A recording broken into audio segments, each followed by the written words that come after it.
A'udzubillahi minasyaitonirrajim. Bismillahirrahmanirrahim. Assalamualaikum warahmatullahi wabarakatuh. Kembali lagi di channel Sampul Hitam, yang tentunya akan berbagi cerita kepada teman-teman. Dan untuk cerita kali ini, saya akan menceritakan sebuah kisah yang ditulis oleh Syifa Fauziah. Dan cerita ini berjudul Wakuncar. Dan bagi teman-teman yang penasaran dengan sang penulis atau ingin membacanya secara langsung, teman-teman bisa langsung cek link yang saya sudah siapkan ada di kolom deskripsi. Oke, tanpa menunggu lama, mari kita simak ceritanya. Selamat mendengarkan. Syahdan, tahun 2002. Sekitar 19 tahun yang lalu, suasana di kota Bekasi masih banyak perkampungan yang penuh dengan pohon-pohon rimbun. Penerangan masih terbatas, hanya mengandalkan lampu pengguna motor yang lewat atau cahaya rembulan. Sawah masih membentang luas, belum ditumbuhi beton-beton perumahan seperti sekarang. Saat itu, handphone masih termasuk barang mahal. Tidak semua orang memilikinya. Jadi untuk menghubungi gebetannya, Ali menggunakan telepon umum atau warnet. Saat itu, Ali berencana berkunjung ke rumah gebetannya yang harus melewati beberapa kampung dengan mengandalkan kuda besi yang ia pinjam dari kakaknya. Hanya bermodalkan bensin eceran yang ia beli di warung kopi dekat dengan rumah. Pukul 7 malam, Ali sudah rapi dengan rambut klimis menggunakan pomade. Meskipun tinggal di perkampungan, gaya Ali saat itu sudah ngota daripada teman-temannya yang lain. Hanya saja dia kalah, tidak memiliki kuda besi sendiri. Kuda besinya sudah menjadi barang rongsokan akibat kecelakaan parah yang pernah ia alami. Ia belum berencana membeli motor lagi karena ia tidak mau kredit, khawatir mandek di tengah jalan. Maklum saja, pekerjaan Ali saat itu masih belum stabil.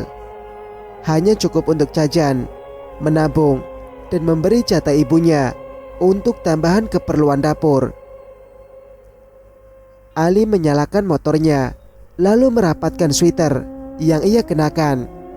Cuaca malam ini begitu dingin dan sepi. Tadi sore habis hujan, mungkin banyak orang yang enggan keluar rumah, lebih senang tarik selimut. Tapi tidak dengan Ali. Rasa rindu yang sudah ia pendam selama seminggu mengalahkan cuaca demi mendapatkan hati gebetannya yang baru ia kenal sebulan yang lalu. Lagi pula ia sudah berjanji akan berkunjung malam ini melalui telepon di warnet. Ali mengendarai motornya dengan santai. Untuk membuat suasana lebih ramai, ia bernyanyi lagu milik band Raja, Jujur. Hanya terdengar suara jangkrik dan tonggoret yang berasal dari kebun di kanan kiri jalan. Sepi banget. Nih orang pada tarik selimut apa? Padahal malam minggu. Batin Ali berujar. Tidak lama, dari kejauhan, dia melihat cahaya lampu yang mendekat.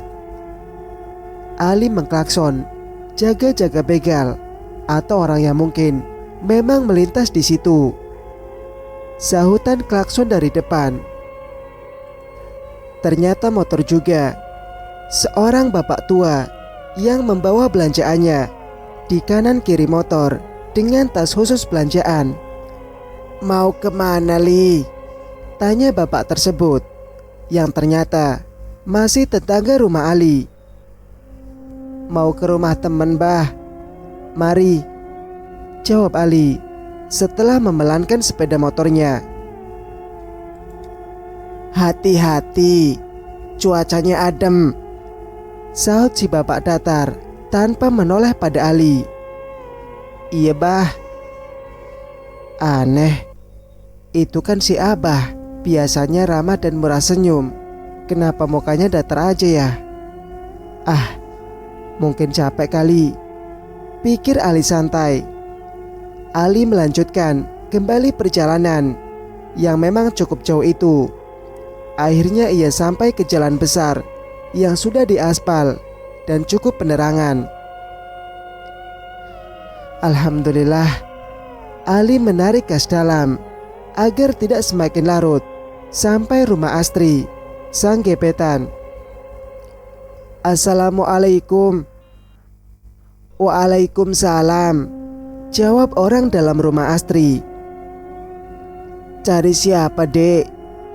Tanya pria parubaya berperawakan subur, tapi masih kelihatan wibawanya, yang diketahui Ali, bapak dari Astri. Astrinya ada, Pak. Ali mencium takzim tangan Pak Muhtar. Orang yang ditanya langsung nongol dari pintu. Bapak, ini Ali teman Astri. Astri mengenalkan Ali kepada sang bapak. Oh, ya sudah. Bapak tinggal ke dalam. Kawannya disuguhin kopi, Neng. Iya, Pak. Ali, duduk dulu. Aku buatin kopi sebentar ya. Ali memposisikan dirinya duduk di balai-balai teras rumah Astri yang beratapkan langit langsung. Bapak Astri tidak jadi ke dalam, malahan ikut duduk di kursi depan rumah yang masih ada atapnya.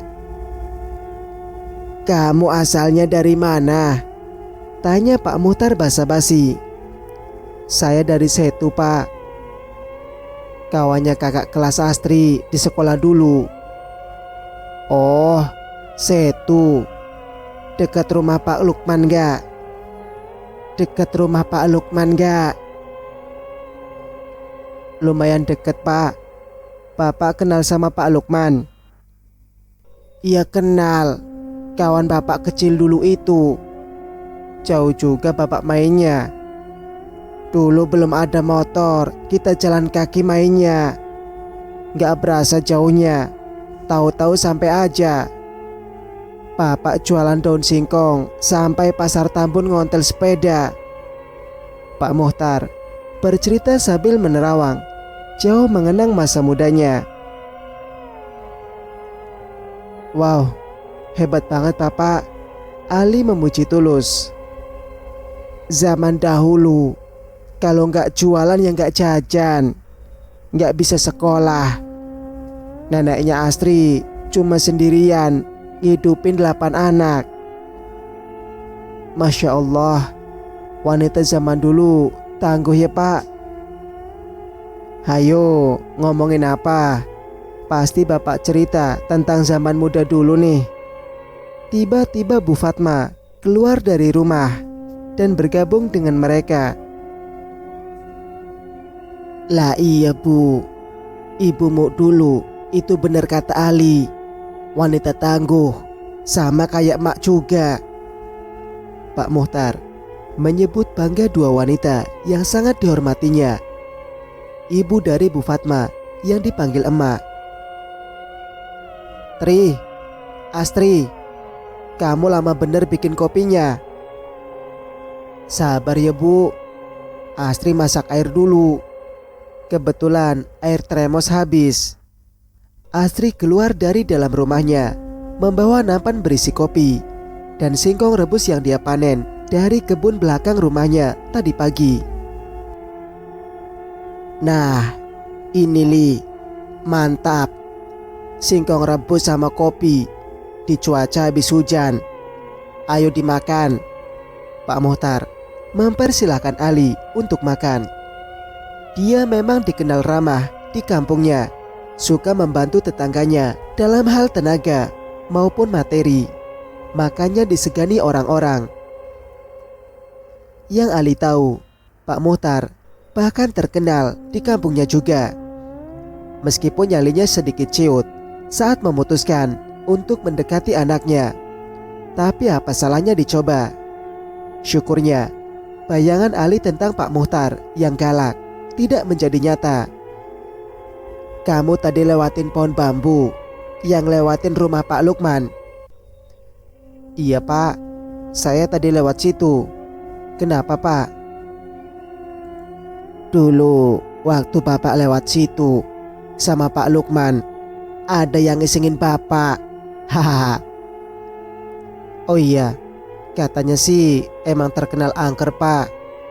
Alhamdulillah, tadi saya lewat, gak apa-apa sih Pak. Ketemu sama Abah Mangsyur, penjual sayur. Abah Mangsyur? Iya Pak, Bapak kenal juga. Bukannya Abah Mangsyur udah meninggal tadi sore ya? Kecelakaan habis pulang dari pasar.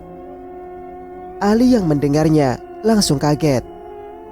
Tidak mungkin ia salah lihat. Meskipun remang-remang, sepeda motor khasnya Abah Mangsyur sangat ia kenali. Orang tua Ali juga tidak berbicara apa-apa.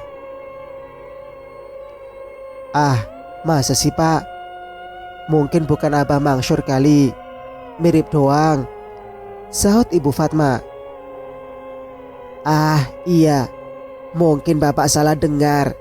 Di sana kan banyak tukang sayur juga, sahut Pak Muhtar, lalu menyeruput kopinya. Di kampung situ memang terbiasa jika ada kunjungan dari laki-laki, pasti orang tuanya ikut nimbrung, menemani ngobrol. Pamali, kalau berduaan, takut terjadi hal-hal yang tidak diinginkan. Ali masih berkutat dengan pikirannya.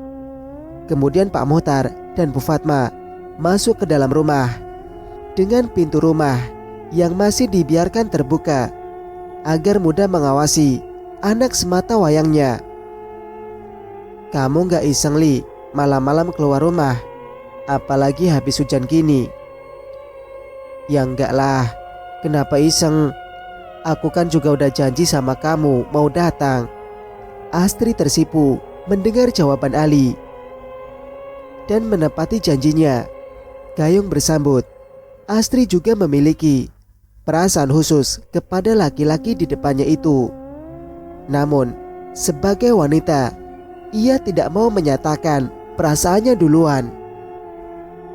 Malam ini gak ada yang datang, Tri? Gak ada. Tadinya Bima anak Pak RW mau main, tapi aku bilang kamu mau datang, jadi dia gak datang. Ali yang mendapat perhatian lebih semakin senang karena Astri lebih mengutamakan dia ketimbang Bima. Suara telepon rumah Astri berbunyi. Astri, ada telepon dari Rudi, panggil ibunya dari dalam.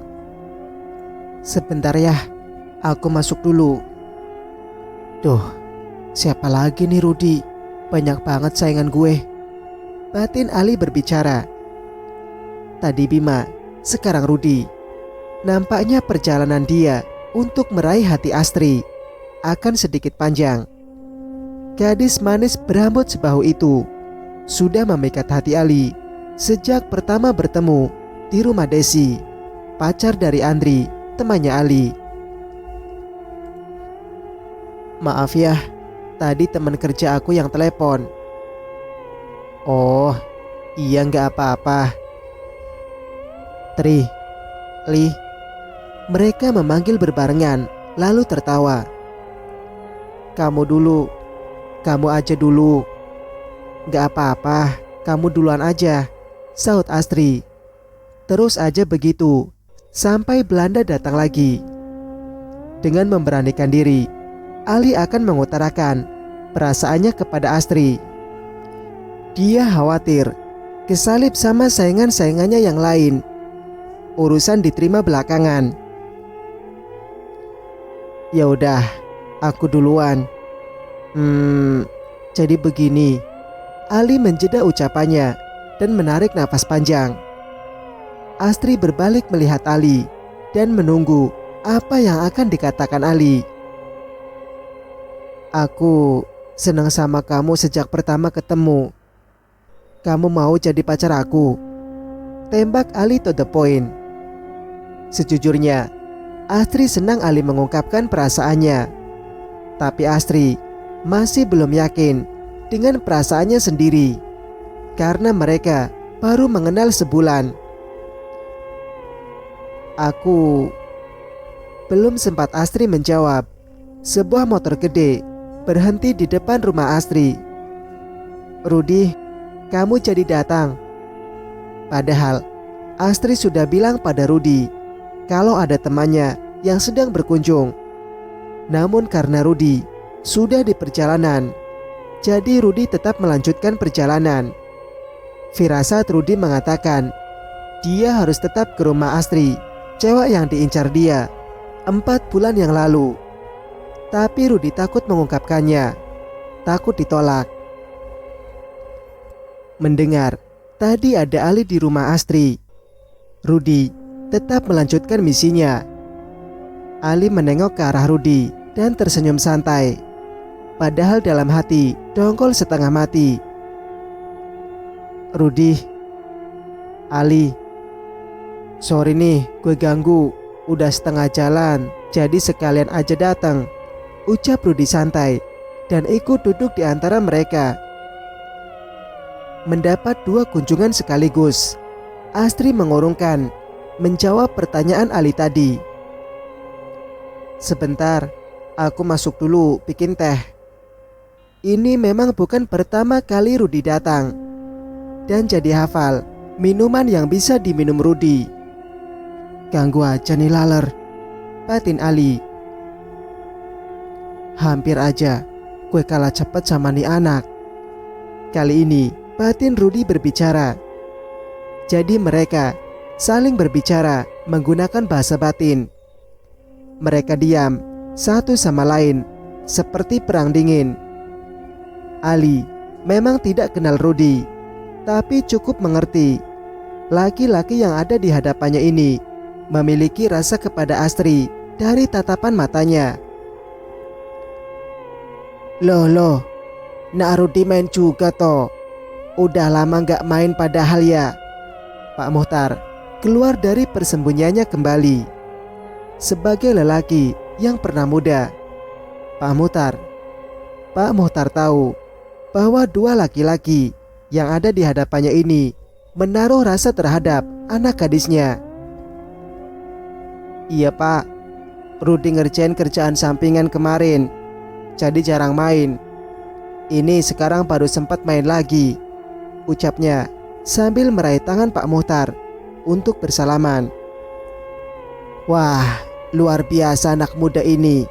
Rudi tersenyum bangga mendapat pujian dari Pak Muhtar dan melirik saingannya sambil tersenyum menang. Ali yang ditatapnya tetap santai. Baginya, semua keputusan tetap ada di tangan Astri. Kalau pada akhirnya dia yang dipilih, berarti rezeki Ali. Tapi kalau tidak, maka dia harus bersabar hati. Jam sudah menunjukkan pukul 10 malam. Pada akhirnya, Astri belum menjawab pertanyaan Ali, karena mereka terlibat obrolan bersama Pak Muhtar dan juga Rudi. Ali memakluminya. Mungkin besok-besok ia akan kembali menanyakannya dan membiarkan Astri berpikir dulu. Sudah jam 10 Pak, Ali pamit dulu ya. Astri, aku pamit dulu ya. Aku tunggu jawaban kamu. Ali berucap pelan di ujung kalimat. Astri tersenyum menanggapi Ali dan hanya mengangguk. Ali pulang dengan perasaan digantung. Ia sedikit tidak fokus di perjalanan. Di jalan, ia mampir sebentar di tongkrongan pinggir jalan sebelum masuk gang rumahnya. Rupanya teman-temannya masih ada yang berkumpul di situ. Woi, Ali, dari mana ente? Muka kusut bener. Biasa dari kampung seberang. Ngapelin anaknya Pak Muhtar.